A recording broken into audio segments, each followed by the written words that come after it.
사실 삼성 반도체의 진짜 시작은 이병철 회장 이름이 아니었습니다. 그리고 삼성 반도체의 완성조차 이건희 회장 혼자의 힘은 아니었습니다. 한국 반도체 역사의 진짜 첫 장면에는 다른 이름이 서 있었습니다. 공식적인 연표에는 좀처럼 등장하지 않던 조용한 한 사람에 대한 이야기입니다. 오늘의 이 반도체 강국, 그 진짜 첫 장면을 오늘 영상에서 돌려드리려 합니다. 우리는 흔히 삼성 반도체 하면 가장 먼저 창업주이신 이병철 회장의 이름을 자동으로 떠올리는 습관이 있습니다. 그 다음에는 이 신화를 완성한 경영자로서 이건희 회장의 이름을 자연스레 기억합니다. 오늘 삼성전자 반도체 부문의 2024년 매출은 약 665억 달러에 달하며 세계 1위 자리에 올라 있습니다. 이 하나의 산업이 대한민국 전체 수출의 약 20%를 떠받치고 있습니다.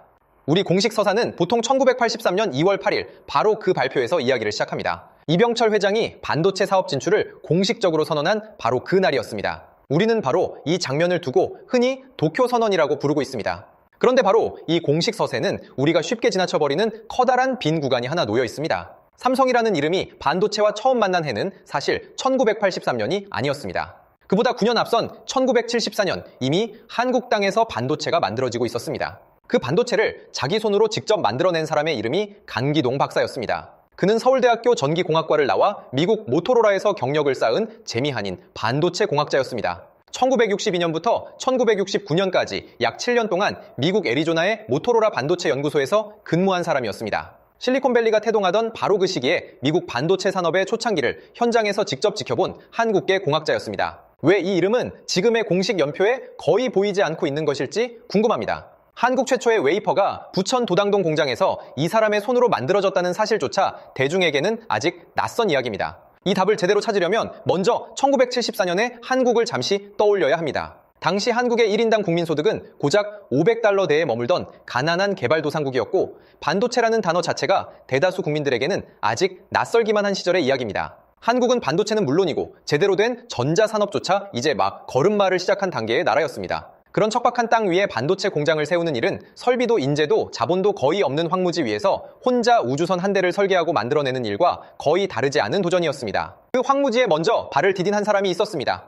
1970년대 초 그는 마침내 미국 생활을 접고 한국으로 돌아가 반도체를 직접 만들어내겠다고 결심했습니다. 1974년 1월 26일 그는 경기도 부천 도당동에 한국 반도체 주식회사라는 이름의 회사를 공식 설립하며 한국 땅 위에 처음으로 반도체 일관 생산 기업을 출범시켰습니다. 대한민국 최초의 반도체 기업이 그렇게 조용히 탄생했습니다. 다만 이 거대한 공장을 간기동 박사 혼자만의 힘으로 세우고 돌려낸 것은 아니었고 그 뒤에는 보이지 않는 동업자가 함께 있었습니다. 그의 뒤에는 미국 캘리포니아의 반도체 투자사 ICII가 공동 설립자로 함께 서 있었습니다. ICII 쪽은 자본을 대고 간기동 박사는 기술과 현장 실행력을 한꺼번에 맡는 합작 구조였습니다. 이 회사는 경기도 부천 도당동에 대한민국 최초의 반도체 전공정 일관 생산 공장을 세웠습니다. 당시로서는 최첨단이던 3인치 웨이퍼 라인이었습니다. 그리고 1974년 말 바로 이 부천 공장에서 한국 땅에서 가공된 최초의 상업용 웨이퍼가 태어났습니다. 이는 한국 땅에서 처음으로 가공된 상업용 실리콘 웨이퍼였습니다. 이 회사는 트랜지스터와 함께 당시 아직 미국 업계에서도 드물던 손목시계용 CMOS 칩을 한국 땅에서 최초로 상업 생산해내던 회사였습니다. 당시 CMOS는 미국 주요 반도체 업체들 사이에서도 아직 보편적으로 쓰이지 않던 난이도 매우 높은 최신 공정 기술이었습니다. 그러나 그 앞선 기술을 받아줄 한국 내 전자산업의 수요가 너무 빠르게 식어버렸습니다. 당시 한국에는 반도체를 사줄 대규모 전자기업이 거의 없었습니다. 내수 수요가 없으니 생산된 칩의 수주가 제대로 들어오지 않았고 수주가 끊기니 공장을 돌리기 위한 현금 흐름까지 빠르게 말라버리는 악순환의 상황이었습니다. 결국 한국 반도체는 창업 직후부터 심각한 자금난에 시달려야 했습니다. 창업한 지 불과 2개월 만에 회사 전체가 파산 직전까지 몰리는 상황이었습니다. 그때 그룹 내 한 젊은 경영자가 이 작은 회사에 조용히 주목하기 시작했습니다. 당시 그의 공식 직함은 그룹 본류 계열사가 아닌 동양방송의 젊은 이사라는 작은 자리에 불과했습니다. 대다수의 국내 대기업이 당시 반도체라는 단어 자체를 입에 올리지 않던 시절이었습니다. 그런 싸늘한 분위기 속에서 그는 거의 혼자의 판단만으로 이 산업의 미래에 조용히 자기 돈을 걸어보기로 결심했습니다. 1974년 12월 그는 약 50만 달러의 사재를 털어 한국 반도체의 지분 절반을 조용히 사들였습니다.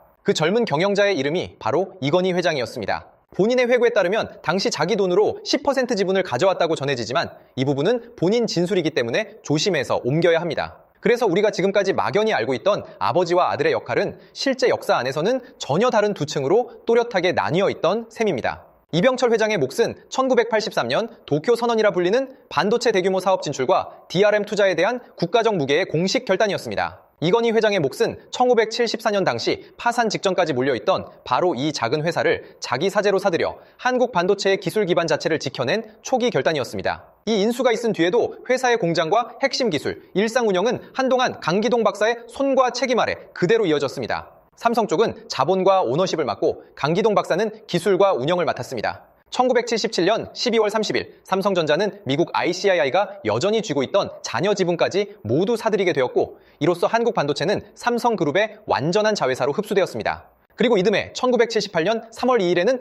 회사의 이름이 삼성반도체 주식회사로 공식 변경되었습니다. 그 시점부터 강기동이라는 이름은 대외 자료에서 조금씩 흐려졌습니다. 그리고 모든 신화의 주어가 시간이 흐르면서 한 개인의 이름에서 점차 그룹의 브랜드 이름 쪽으로 조용히 옮겨가고 있었습니다. 강기동 박사는 1976년 무렵 삼성을 떠나 미국으로 돌아갔고 별도의 반도체 벤처를 준비했습니다. 그러나 문제는 정작 그에게 미국 반도체 업계의 문이 이미 굳게 닫혀 있었다는 사실이었습니다. 왜 한때 그의 두 번째 고향과도 같았던 미국 반도체 업계의 문이 정작 강기동 박사 본인에게만큼은 그토록 오랜 시간 단단히 닫혀 있게 되고 말았는지 살펴봐야 합니다. 본래 미국에서 오래 반도체를 설계해온 공학자였습니다. 그 과정에서 그는 미국 국방부의 미닌맨 대륙간 탄도미사일 프로젝트에도 일부 관여한 경력까지 갖고 있던 기술자였습니다. 이 이력이 그의 귀국과 창업으로 다시 조명되었습니다. 미국 정부는 그가 과거 국가기밀 프로젝트에 깊이 접근한 인물이라는 이유로 그의 미국 반도체 업계 복귀를 10년 가까이 제한했습니다. 결국 그는 미국으로도 삼성으로도 다시 돌아가지 못한 채로 이중으로 배제된 사람의 자리에 놓여 있었습니다.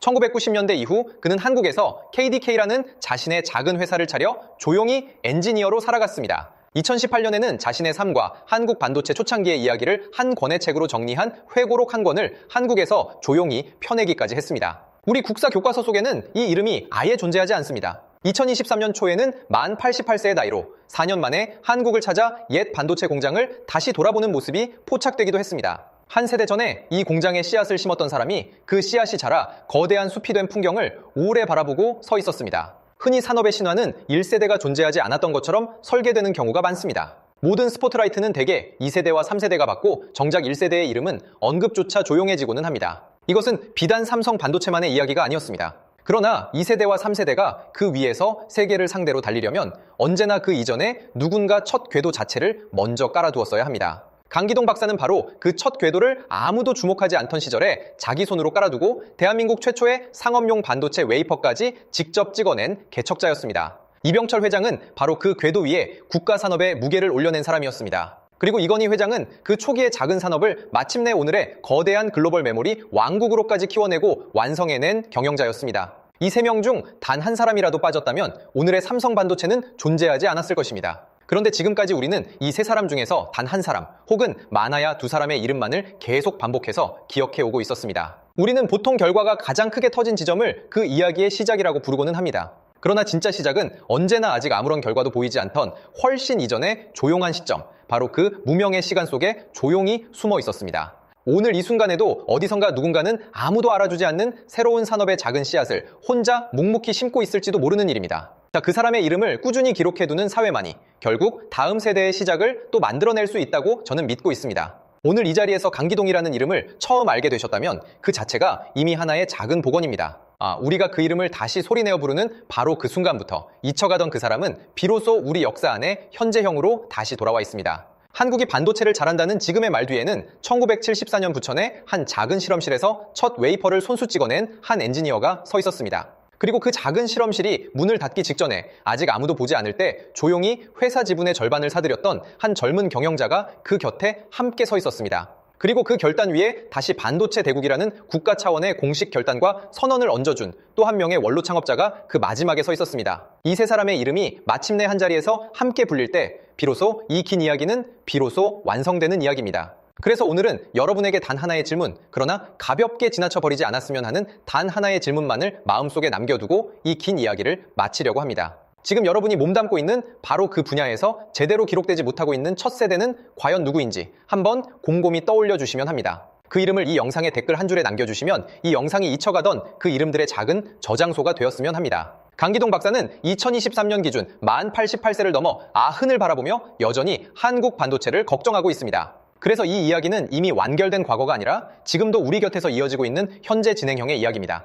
다음 영상에서는 이건희 회장이 왜 하필 반도체라는 분야에 자신의 모든 것을 걸 수 있었는지 그 결단의 배경을 따로 깊이 들여다보도록 하겠습니다. 아버지 이병철 회장의 영향과 아들 이건희 회장 개인의 판단이 어떻게 얽혀 있었는지를 차근차근 살펴보겠습니다. 지금까지 이 영상으로 정리해드린 이야기는 한국 반도체 역사의 긴 첫 장면을 지식플렉스라는 작은 채널이 나름의 방식으로 기록해본 조각이었습니다. 이 이야기가 마음에 조금이라도 남으셨다면 작은 구독 한 번으로 다음 이야기를 함께 기다려주셨으면 합니다. 저희는 다음 영상에서 또 다른 기록되지 않은 채 잊혀가는 한 사람의 이야기를 들고 여러분의 화면 앞에 다시 찾아뵙도록 하겠습니다. 강기동 박사 자서전의 마지막 페이지에도 이 조용한 이야기의 호흡이 그대로 남아 있습니다. 이 영상의 모든 사실은 전자신문, ETHW, 경인일보, 그리고 자서전에 그 출처를 두고 있습니다. 그리고 다음 영상에서도 바로 이런 조용한 이야기들을 저와 함께 따라와 주셨으면 합니다.